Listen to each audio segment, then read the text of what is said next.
The third and last area of brain linguistics is semiotics. And again, that has to deal with using metaphors and looking at the symbolic nature of language.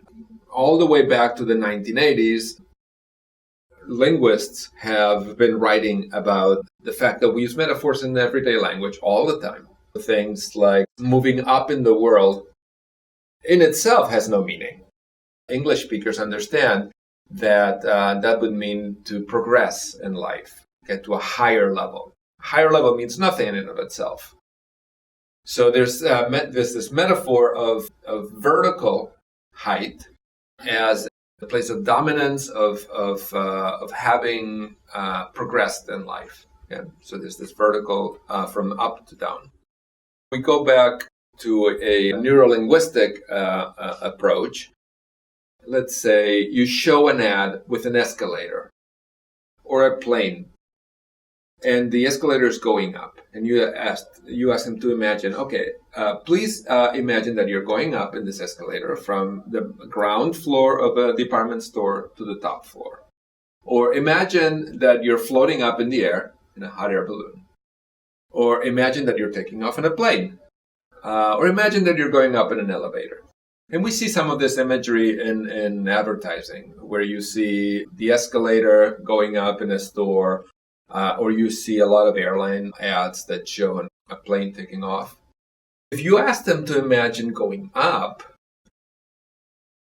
that is going to have an impact on their self-worth, because there's this metaphor of going up and progressing in life and for the better. And the reverse is true, where if you ask people to imagine going down, that's going to have a negative impact on their self-worth. What do you think is going to be the result on consumption for luxury products, for example? If you get people to imagine going up, are they going to consume more or less luxury products?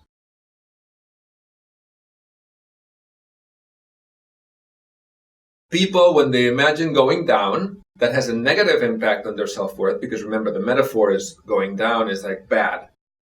To compensate for that self-worth, they will be more willing to buy luxury products, and more interestingly, they will be more willing to pay more for those luxury products to compensate for that low self-worth. About the department stores and the fact that the expensive purses are upstairs in the top floor, our research shows that it should be the opposite, where the expensive luxury items should be in the basement as opposed to the top floor, because when people go down, they will have a lower self-worth and they will be willing to compensate by buying expensive items. So in Florida, I know you don't have basements, but at least put them on the ground floor. And that also has an impact on the results of cognitive tests. Like, for example, the GMAT or the SAT. We had a task where we asked people to imagine going down, and then we gave them several questions from the GMAT test.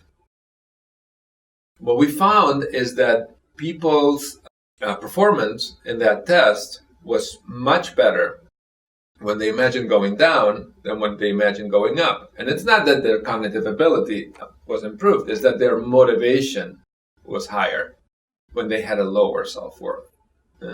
Unfortunately, that effect goes away when people are aware of it. You can't use this as a tool to do better in an exam consciously. So you can't think, okay, I'm going to do better in the test because I'm going to imagine going down before I take it. Mm-hmm. It's all unconscious, and once you bring that to the surface of consciousness, people are aware of it, and it doesn't work. We found also that there's a difference in whether people imagine going up or whether people imagine being up. And we mapped that. We did an EEG study where we measured people's brain activation, and we found that when people imagine going up or down, the areas of the brain that are involved in motor action naturally get activated, but when they imagine being up, it doesn't. So there's a difference in the two processes. And we find that it doesn't really work when people imagine being up, floating in the air. They don't engage in this compensatory behavior, but when they imagine going up, they do. Those are some examples of the three different areas of brand linguistics: psycholinguistics, sociolinguistics, and semiotics. And I just give you some examples of the research that we've been doing with multiple co-authors. I take full credit for all this research.